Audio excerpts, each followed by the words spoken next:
Hello and welcome to Cafe Mutual YouTube channel. Friends, hybrid funds have witnessed 51% growth in the last 1 year. In fact, the category has received the total net inflows of rupees 1 lakh crore between April to November 2024. So, what is attracting investors toward hybrid fund and how does it suit investors' portfolio?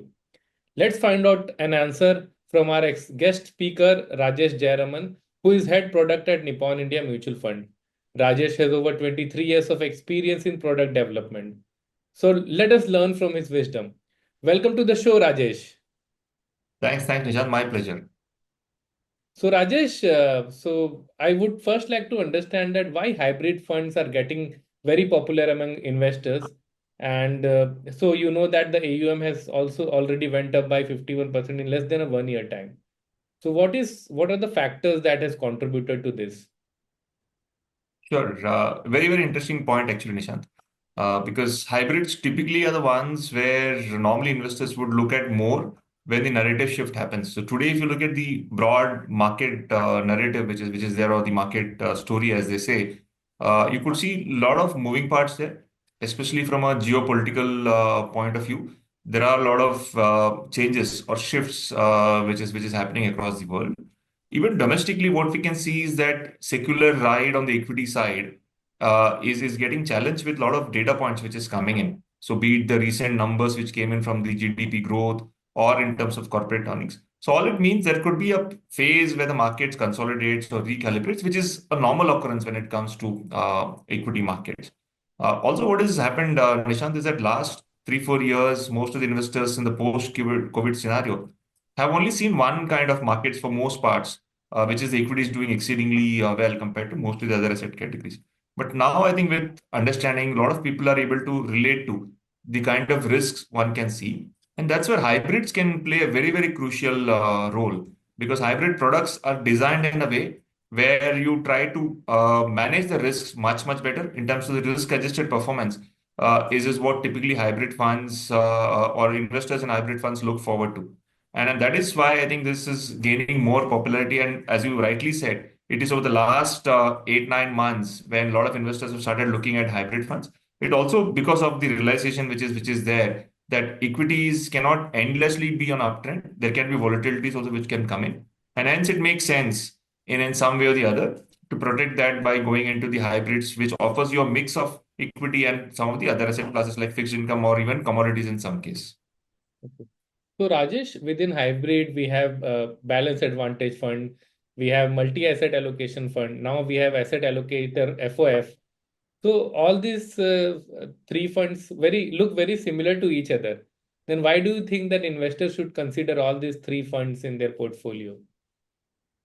Again, a very interesting and pertinent question, Nishan, because this is something which can be there in minds of any investor. It's almost similar to saying that in equities, you have a large cap, you have a mid cap, you have a small cap, and then you have the multi cap and the flexi cap varieties. So why do you need all that categories when you're looking at equities? So the answer is pretty similar when it comes to a balance advantage fund, because balance advantage fund, when you look at, is essentially equity plus or equity minus kind of category. So ideally, in a product like balance advantage, you only take call on one asset class, which is equities, and debt is used as a more as a balancing or a cushioning kind of effect. Okay.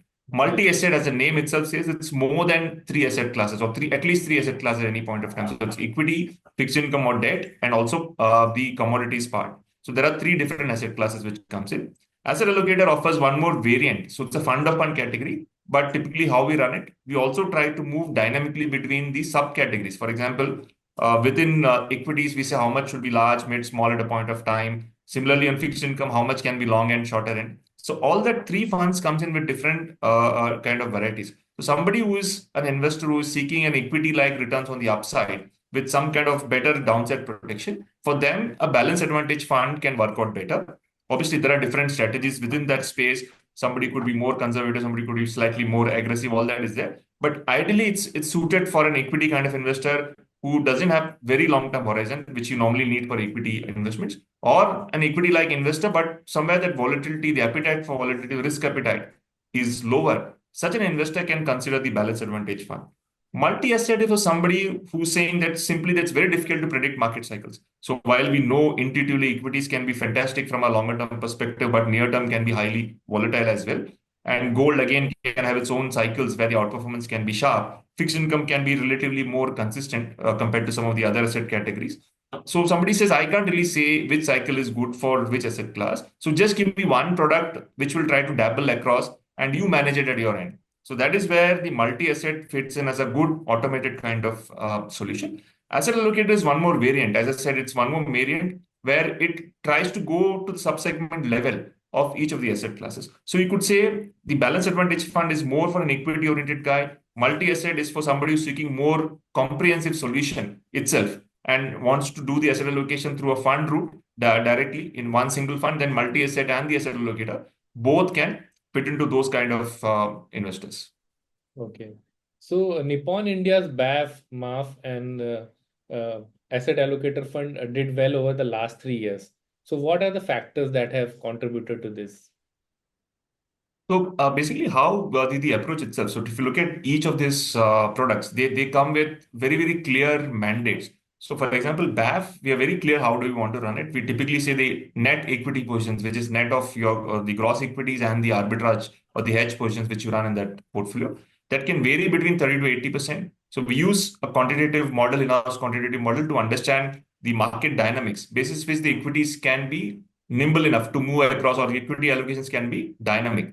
So that obviously has benefited from this equity ride, which has happened. And in a way, we would like to believe the capabilities of the model to try and allocate equities based on the market conditions. That also has helped or aided the fund performance. Needless to say, even the stock selection is very very important because that also is a big contributor apart from the allocation to equities and the hedge and the fixed income portion of the portfolio. So that also has worked well over the last 3 to 4 years. So that is a cumulative kind of contribution. And look at multi-asset, obviously, there are different moving parts. So good part of the last 3 years, we have seen the domestic equities doing well. But even within that, there have been phases where the international equity, especially the developed equities like US markets, doing well. And multi-asset fund of ours actually has that unique blend where it also looks at the international component. So there has been phases where that has benefited.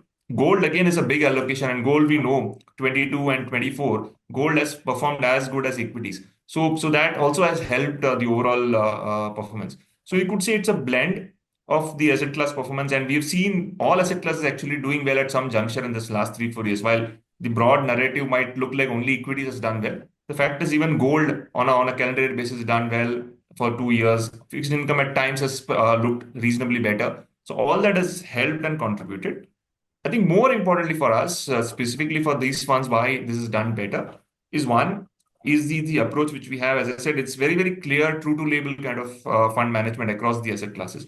For example, BAF, we are very clear how do we want to run it. Similarly, the multi-asset is a true to label product. So we are across different asset classes at all points of time. So we don't make it an equity oriented multi-asset fund only for the sake of taxation. In fact, it is not even an equity oriented multi-asset fund. So it puts only 50% on average into the domestic equities and rest into the asset classes. Similarly, the asset allocator fund, also because of the model and the ability of the model to move within the subcategories, where at sometimes the mid small cap exposure was higher, today probably the large cap is higher. Similarly, fixed on the fixed income portion, sometimes the shorter end was higher in terms of the allocation. Today, the longer end has got a bigger weightage. So all that has helped from a overall performance point of view.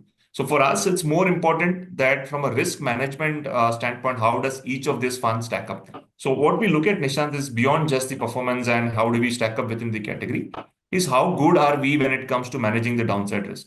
Because it's all good to be having a 70-80% participation on the upside, but is it that we are able to curtail the downside risk better? So for example, we would be happy with each of these funds if we are on the upside, if we are capturing 80% of the upside of the markets is fine. But if you're able to protect at least 50% of the downside, that is where the real metal of this fund would stand out. And that has been our focus.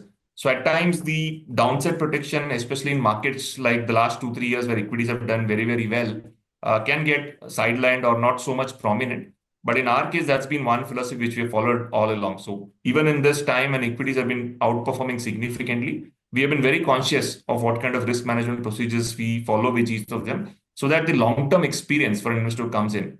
I think that is something which is more and more important. And thankfully, that has worked very well in this, even in this period where one asset class like equity tend actually outperform.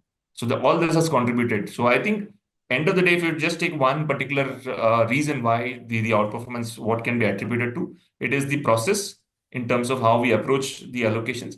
And needless to say, it's always fund management is always a case of science and art. So there's always an art, which is the element of picking stocks. That also obviously has worked. Okay. So, Rajesh, your BAF has 54% exposure to pure equity and just 12% arbitrage. So, the exposure to pure equity instrument is higher compared to other such funds. So, what's the reason for this? Sure.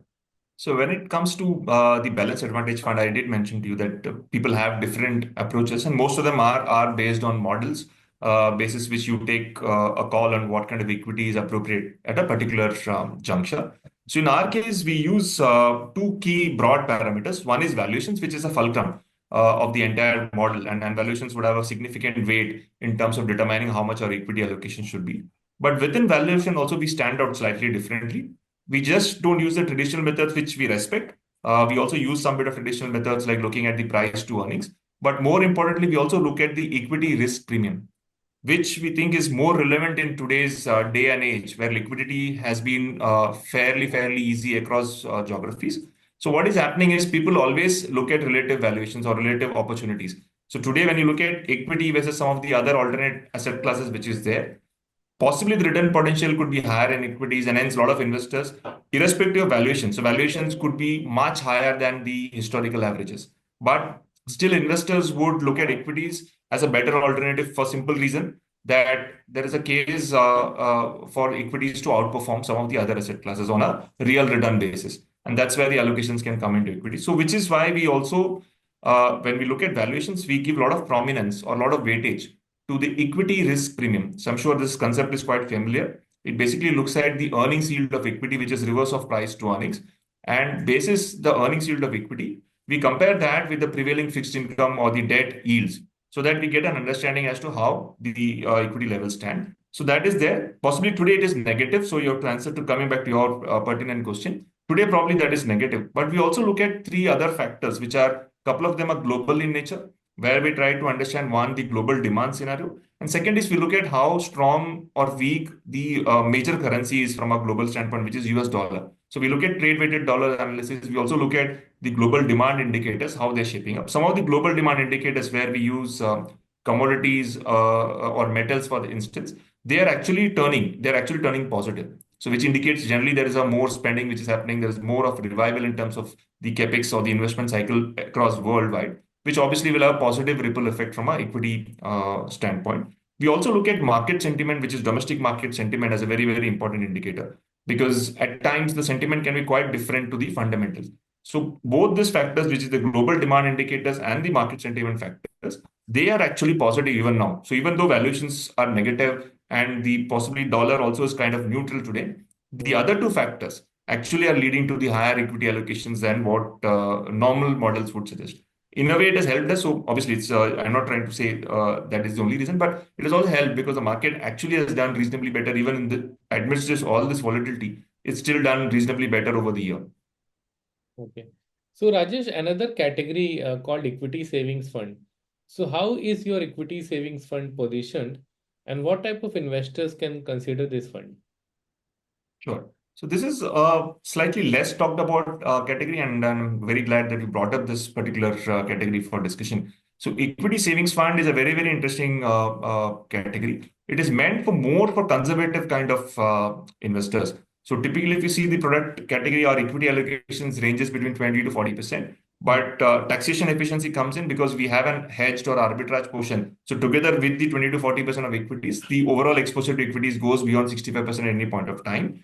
So the arbitrage portion is anywhere between 45 to 30 to 40% at any point of time. So the cumulative number is more than 65. Hence, you get equity taxation. If Hmm. you look at the return profile, it's very similar to your debt kind of returns, Hmm. but it offers you tax efficiency. So after 1 year, a product like equity savings will become long term by the taxation regulation. Hence, taxed at 12.5%, excluding taxes and cess, which can be there apart from this. So it makes it very tax efficient vehicle for very conservative kind of investors. And typically, if you see the open equity portion, which is the unhedged equity portion, that is kept very low in this product, maybe 20-25% on average. So the risk level comes down significantly.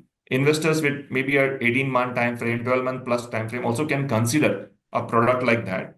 And that is, we think, a very, very interesting category, especially for investors who have very, very conservative by nature, but still seek better tax efficiency. For them, an equity savings fund can fit very, very well. So obviously not risk-free, because there's going to be some 20-25% element, which is still going to be open equities or unhedged equities.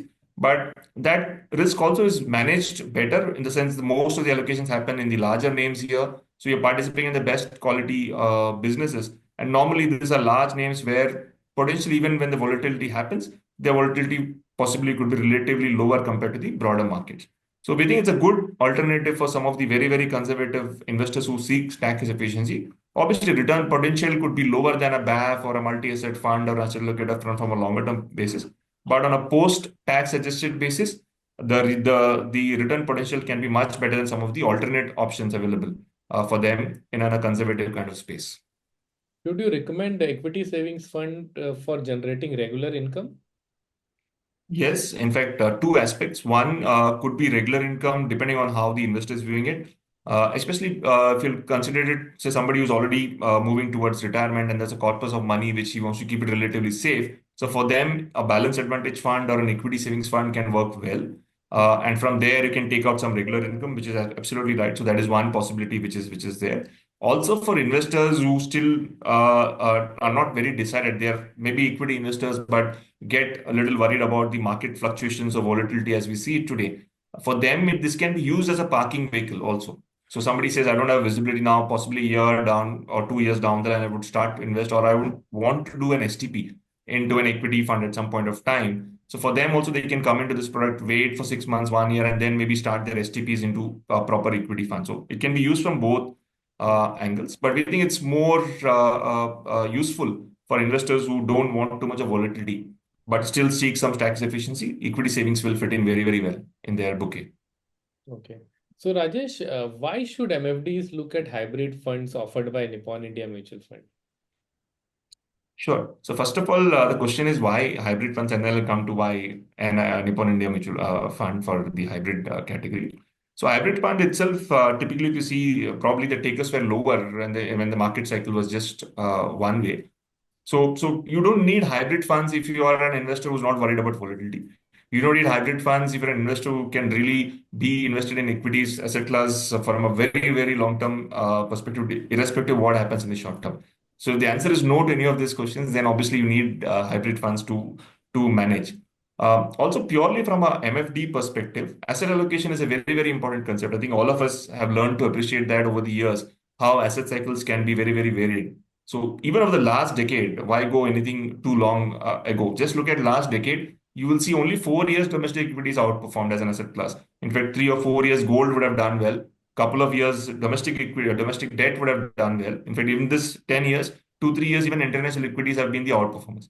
Correct, especially when you look at US markets as a proxy. So what you can sense is it's very, very difficult to predict the asset class cycles. Their hybrid funds can do a lot of value add. What you will get with Nippon India Mutual Fund when it comes to the hybrid funds is a true to label mandate. So be it the balance advantage fund, be it the multi-asset allocation fund, be it the asset allocator fund of funds or the equity savings fund, every fund or even the equity hybrid, which is the aggressive hybrid fund which we run, each of these funds are true to label. Our attempt is to run it very, very true to label. So there is very clear positioning. And each of them, as you asked in the earlier question also, each of them are very differentiated from the one to other. So there is no complexity. There is no, the overlap element, if at all anything, is very, very low between each of these funds. They have different styles, different approaches.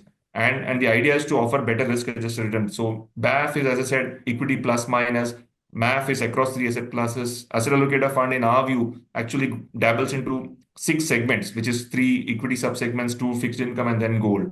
So all of them come with a lot of varieties, which they bring to the table. So that is one of the reasons why the MFD partners can consider Nippon India Mutual Fund.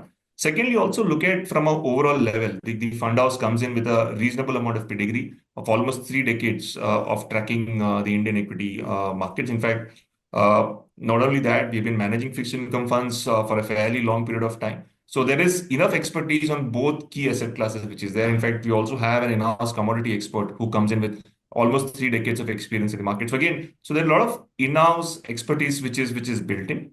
And with time, we've seen how the process orientation has been very, very strongly inbuilt into the work culture, which also helps us. So when we look at risk management as a key concept across our management and investment styles, even the hybrid funds, which the core of which the principle lies of risk management, that gets a strong boost. So all these factors are something which is very, very important when people evaluate. So it is just not performance. Performance obviously is important, but along with performance, when you evaluate some of these funds, it is how you are able to maneuver the risk, manage the risk better. That also will stand out from a longer term perspective, because finally we're talking about a better experience for an investor. And that's where the mutual fund hybrid schemes which we are offering from NIMF, we are quite clued on, quite focused on. Okay. One last question, Rajesh. Asset allocation is key to investment. How can MFDs use hybrid fund to practice asset allocation according to you? Sure. So, Nishant, again, very, very important question. In fact, I should thank you for bringing this up, because whenever I go into forums where I meet partners, this is one question they ask. So they say all is fine, accepted, asset allocation is a brilliant concept. But we do face challenges when it comes to allocation, because normally what you say, just for example sake, they say age minus your, so your 100 minus your age should be your equity allocation. So somebody today is 30, you will say 100 minus 30, 70. 70 is your equity allocation. So normally partners would just 70% goes into equity and 30% is into the other debt, gold, whatever the allocation needs to happen. So their question always comes in, if you are saying 70 as equities, then on top of it, I need to add a hybrid fund here. How do I manage the asset allocation mix? So that is where we say, when you look at the balance advantage fund or the multi-asset fund from our side, you can be very sure that more or less on average equity allocation from a longer term perspective, we can take 50 as a ballpark number. So obviously there'll be plus minus 5% here and there on average basis, which can happen. But ballpark, you can take 50% of that is going to be your equity allocation. So the same example, if you just break it down, and you see you have to keep 70% in equity and 30% in the other asset classes. So remove that 30% out for the moment. Out of this, you can just do a mix where you say you put in 30% as your the balance advantage fund or the multi-asset fund, so that 15% actually goes into equities from that. So now you have to just keep that remaining 55 in equities, then you get to that 70 number. Out of this 30, 15 also goes into fixed income, so accordingly that will get adjusted. So 55 is your equity now, and overall 30 goes into the hybrid product from our side, which is the multi-asset or the BAF, but 15 only is that of that equity. So 55 normal equity funds, 15 comes in from the hybrid component, 15 of the hybrid also goes into fixed income. So you get to the total mix, which is it. So that's how we can allocate. This is one option. Second is, there could be clients who may not necessarily need pure equity funds also. So there could be clients like that who would just want one single automated solution or a couple of automated solutions. You can plan it accordingly. So you know for an average, this is what you will get. So you go for a asset allocator fund and a multi-asset fund as a combination. That will give you enough flexibility. Or if you say just I need just one fund, then the asset allocator fund will be one single answer to all your asset allocation needs, because that fund has got a mandate of moving between 0 to 100 equities, 0 to 100 fixed income. So that is, and about 25% maximum can be in gold. So that can also be one more way to get to it. So there are multiple ways, but I'm saying the easier way to look at the broader allocation, on average about 50% of the money is going to get into equities over a 2-3 year time frame. And accordingly, you can do the allocation mix within your client's portfolio. So, all right, we have come to an end to this interesting session. Thank you so much, Rajesh, for your valuable time and inputs. Thanks, Nishant. Pleasure speaking to you. And thanks for highlighting the concept of asset allocation and how hybrid funds can help partners help their investors risk management better. Thank you once again. Thank you. Thank you. And finally, I thank each one of you for being such a wonderful audience. Have a great day at work, guys. Bye.